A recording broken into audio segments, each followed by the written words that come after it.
Éric Azière. Je vous remercie beaucoup, Madame la maire. Merci, Madame la présidente de l'AME, chère Laurence. Ce travail est un travail collectif. Merci de nous avoir permis de nous y investir à ce degré. Nous savons tous que la pollution de l'air est responsable de 9 millions de décès à travers le monde, chaque année. La pollution de l'air tue 2 fois plus, d'ailleurs, que ce qu'avaient prédit les précédentes estimations. C'est désormais la première cause mondiale de mortalité devant le tabac. Et si on peut refuser de fumer, on ne peut pas éviter de respirer en ville, à Paris, et d'être soumis à un air pollué. Et pour moi, c'est là qu'intervient notre responsabilité d'élus vis-à-vis de nos concitoyens. Et c'est sans doute une des missions majeures, essentielles, que vous nous avez confiées dans le cadre de cette EMIE, la lutte contre la pollution. Chaque année en France, vous l'avez rappelé, Madame la maire, c'est juste plus de 67 000 personnes et 6 000 dans notre agglomération meurent parce qu'elles ont été soumises au jour le jour et à long terme, même en dessous des seuils réglementaires, à cette pollution de l'air.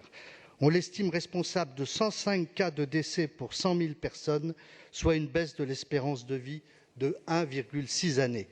Selon les chercheurs que nous avons entendus dans cette EMIE, 40% de ces décès prématurés sont liés à un infarctus du myocarde, 8% à des accidents vasculaires cérébraux, 7% à des cancers du poumon, 7% à des pneumonies, 6% à des bronchopneumopathies chroniques obstructives et les 34 restants constituant diverses autres maladies chroniques. La pollution de l'air est classée, comme vous le savez, cancérogène de type 1 par le Centre international de recherche sur le cancer. Je rappelle ici que la pollution de l'air est principalement le résultat de 4 facteurs polluants: l'ammoniac, le dioxyde de soufre, l'oxyde d'azote et enfin les autres composés organiques volatiles et particules fines. Et à Paris, en Île-de-France, vous savez que le trafic routier est à l'origine de 2/3 des émissions de dioxyde d'azote, soit 63%, et de 35% des émissions de particules PM10 et PM2,5.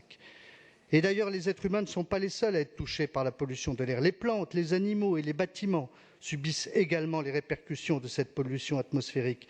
À titre d'exemple, la rénovation de certains monuments parisiens a été rendue plus difficile et plus chère du fait de la surprotection qui a dû être mise en place pour les ouvriers exposés au plomb, anciennement contenu dans les gaz d'échappement des voitures et déposé il y a des dizaines d'années sur la façade de ces bâtiments. Alors, mes chers collègues, face à ce périphérique, pouvions-nous rester statiques plus longtemps devant ce monstre urbain, ce périphérique, véritable veau d'or du culte automobile, inscrit à l'Ancien Testament de la mobilité du XXe siècle? Pouvions-nous demeurer prostrés, au mieux vaguement mobilisés, mais politiquement pusillanimes, comme tous ceux qui, pour trop prévoir, n'osent rien entreprendre? Aujourd'hui, le constat est trop grave et les mesures sont trop inexistantes, devant ce qu'il faut bien appeler un fléau des temps dits modernes, une aberration économique et un désastre sanitaire considérable. Il faut, mes chers collègues, en finir avec le périphérique tel qu'il est.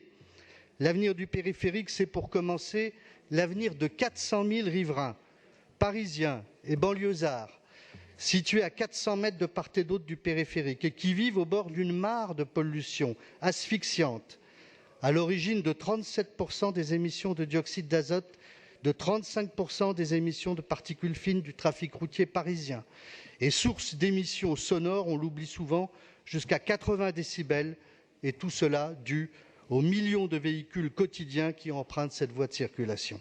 C'est donc bien la lutte contre la pollution qui est dans ce rapport le premier impératif et le premier rendez-vous temporel que nous nous sommes fixés. Il n'est plus temps ni question d'attendre. Comment faire? Quelles préconisations?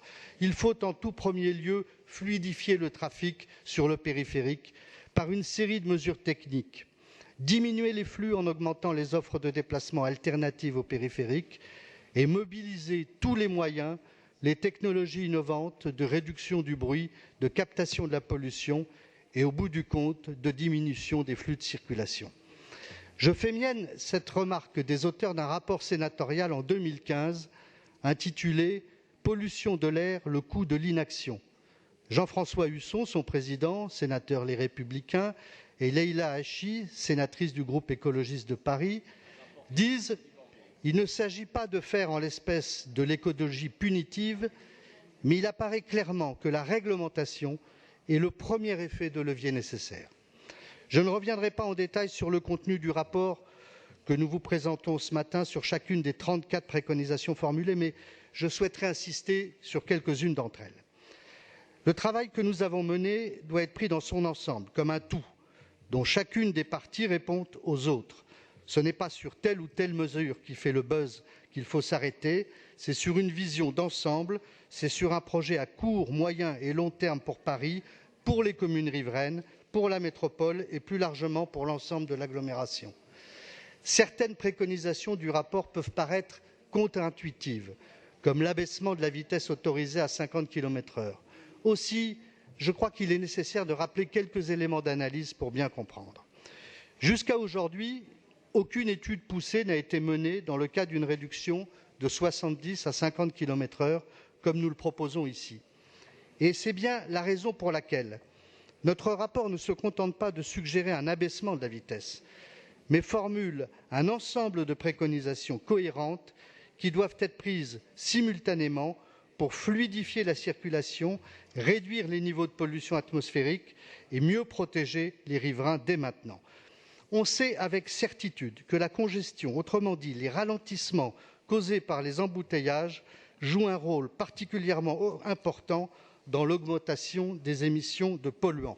Toutes les études concordent pour dire que les cycles d'accélération, de ralentissement et d'arrêt ont un impact fort à la fois sur la consommation d'essence et sur le niveau des émissions émises.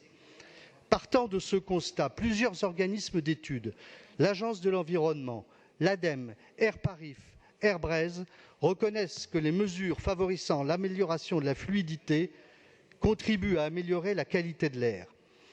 L'idée est simple, étant d'augmenter la vitesse moyenne de circulation pour réduire les émissions de polluants. J'ajoute au passage que l'amélioration de la vitesse moyenne de circulation contribue également à réduire la pollution sonore de 1 à 1,5 décibels d'après l'ADEME, voire plus si le trafic compte peu de poids lourds, comme c'est le cas sur le périphérique.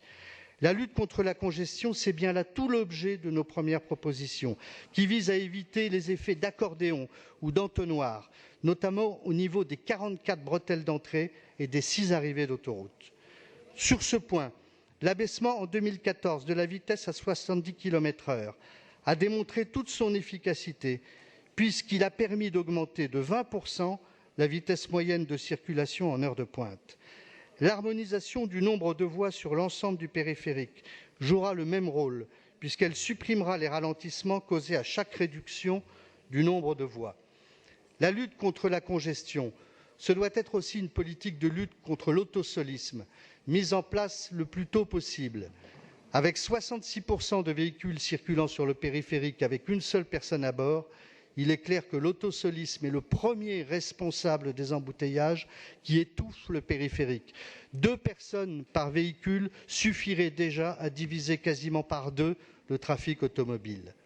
La pratique des voies réservées au covoiturage, déjà largement répandue au Canada et aux États-Unis, mais aussi dans d'autres villes européennes comme Madrid, Amsterdam ou Leeds, a fait ses preuves et permis un réel essor du covoiturage. Certaines villes comme Madrid envisagent même de relever le taux d'occupation requis de 2 à 3 personnes par véhicule. Nous pensons donc qu'une voie dédiée sur le périphérique, qui pourrait également accueillir les véhicules propres et les transports en commun, pourrait se traduire immédiatement dès les années 2020 par une amélioration des conditions de déplacement sans modification lourde de l'infrastructure. Pour revenir à la question de la vitesse, certains nous ont affirmé que baisser la vitesse de 70 à 50 risquait au contraire d'accroître la pollution. Mais c'est oublier la particularité du périphérique parisien.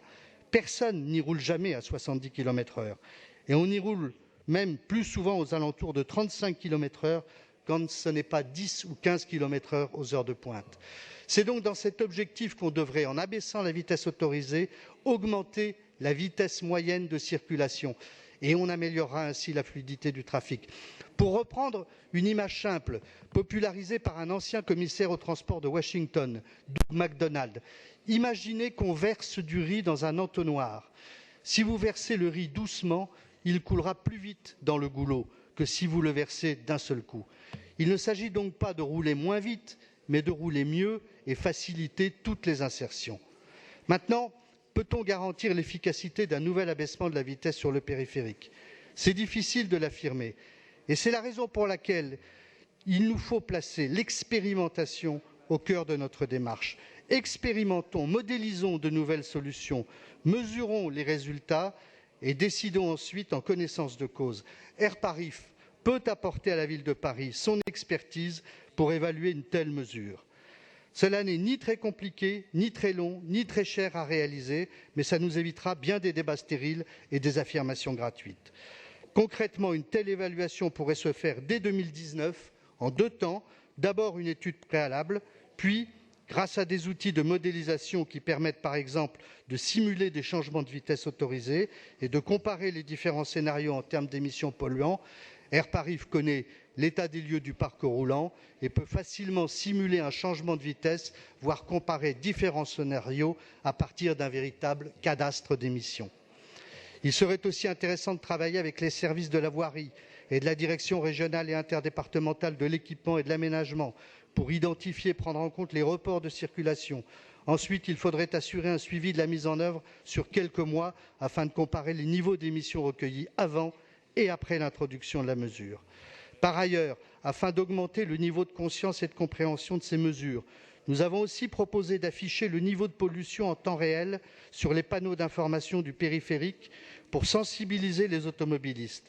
C'est techniquement possible car Airparif est capable de mesurer l'évolution des niveaux de pollution heure par heure à 10 mètres près. Réglementairement, ce n'est pas aujourd'hui autorisé, les panneaux à messages variables du périphérique étant consacrés exclusivement à la question du trafic automobile, mais on peut sans doute étudier cette possibilité en réformant le règlement. Si la lutte contre la pollution est le premier impératif qui a guidé nos travaux, le second impératif est celui du dialogue et de la concertation avec l'ensemble des collectivités concernées. En effet, le nombre de Franciliens reste marqué par la décision de fermeture des voies sur berge, ressentie, décidée unilatéralement, sans effort soutenu de concertation ni réflexion sur les alternatives à mettre en place et les impacts de report de circulation. Ma collègue Maud Gattel détaillera cet impératif de concertation et les modalités qu'il doit prendre. Enfin, j'ai entendu beaucoup de choses depuis l'apparition du rapport, que ce soit dans la presse, sur les plateaux de télévision ou sur les réseaux sociaux. On nous a opposé à cet accompagnement de la transformation du périphérique l'argument social, sous prétexte qu'on allait pénaliser les banlieusards, oubliant au passage qu'ils sont plus de 200 000 à vivre de l'autre côté du périphérique et à subir eux aussi au quotidien la pollution de l'air émise par le trafic, comme leurs élus nous l'ont unanimement réaffirmé quand nous les avons rencontrés. On nous a ensuite opposé l'argument économique, imaginant qu'on allait asphyxier l'économie francilienne, alors que les artisans et les professionnels qui utilisent le périphérique, c'est aujourd'hui 20% du trafic, sont justement les premiers à subir les embouteillages et seront donc les premiers à bénéficier de sa fluidification. Enfin, on nous a opposé l'argument territorial, pensant qu'on allait déplacer la pollution vers d'autres axes de report, alors que nos préconisations s'appuient au contraire sur le développement préalable de toutes les alternatives possibles à la voiture individuelle, le Grand Paris Express, le prolongement des lignes de métro et de tram, une nouvelle offre de réseau de bus en petite couronne, les gares multimodales, les pôles d'échange et parcs relais en complémentarité avec les préconisations du Forum métropolitain du Grand Paris, dont on a déjà parlé, et dont les travaux contribuent aussi à une nouvelle intelligence des déplacements. C'est le projet New Deal, qui a pour ambition de réduire le trafic routier de la région Île-de-France de 50% d'ici à 2050, tout en déplaçant plus de voyageurs et en libérant la superficie de la moitié des voies rapides actuelles. Justement, ce rapport doit enfin initier dans un cadre métropolitain et régional une nouvelle gouvernance, une nouvelle politique d'aménagement territorial qui doit passer notamment par une déconcentration de l'activité parisienne, une nouvelle organisation spatiale de l'offre d'emploi et de logement, le développement du télétravail et le financement de grands équipements visant à faire émerger de nouvelles centralités au sein de la métropole. Le troisième horizon de ce rapport, rendez-vous temporel plus lointain, plus prospectif, dessine les nouveaux usages d'un périphérique libéré de toute nuisance, réaménagé porte par porte, restitué comme un large espace de respiration au cœur de la métropole, constituant un jour une nouvelle trame végétalisée où émergeraient des écoquartiers, de nouvelles formes urbaines suscitées par des appels à projets de Ville de Paris, des communes limitrophes de la métropole. Voilà, ce rapport doit être le commencement d'un long processus et doit amener maintenant des expérimentations immédiates dont l'évaluation engagera la poursuite, puis une série de mesures d'accompagnement. En conclusion, en tant que rapporteur de cette mission d'information et d'évaluation, je voudrais remercier Laurence Goldgrab, la présidente de cette mission avec laquelle j'ai eu l'honneur de travailler pendant plus de 6 mois, avec bonheur, avec rigueur, mais toujours avec plaisir et dans l'assiduité de longues séances du mardi après-midi. Je voudrais également remercier l'ensemble des élus qui ont siégé avec nous et avec lesquels nous avons réussi, malgré des sensibilités politiques différentes, à poser un constat unanime sur le périphérique parisien. Il me faut aussi remercier les administrateurs de la Ville de Paris qui nous ont assistés pendant toute la durée de ces travaux et à qui on doit le rapport qui vous est présenté, Nathalie Popadiac, Michel Desbaux, Charles Chenel, Virginie Forban, Marianne Mouly.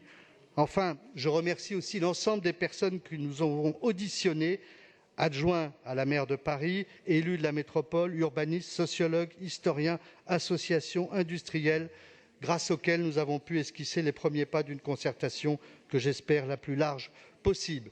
Voilà, un impératif de lutte contre la pollution, un devoir de concertation et l'instauration d'une gouvernance partagée que vous avez annoncée, Madame la maire, un droit à l'expérimentation. Voilà les principes qui guident les 34 préconisations de ce rapport, qui, grâce à l'ensemble de ses membres, posent à plat les problématiques de l'avenir du périphérique, vis-à-vis desquelles chacun pourra prendre position et ses responsabilités. Le temps du constat est terminé, le temps du débat est maintenant arrivé. Je vous remercie.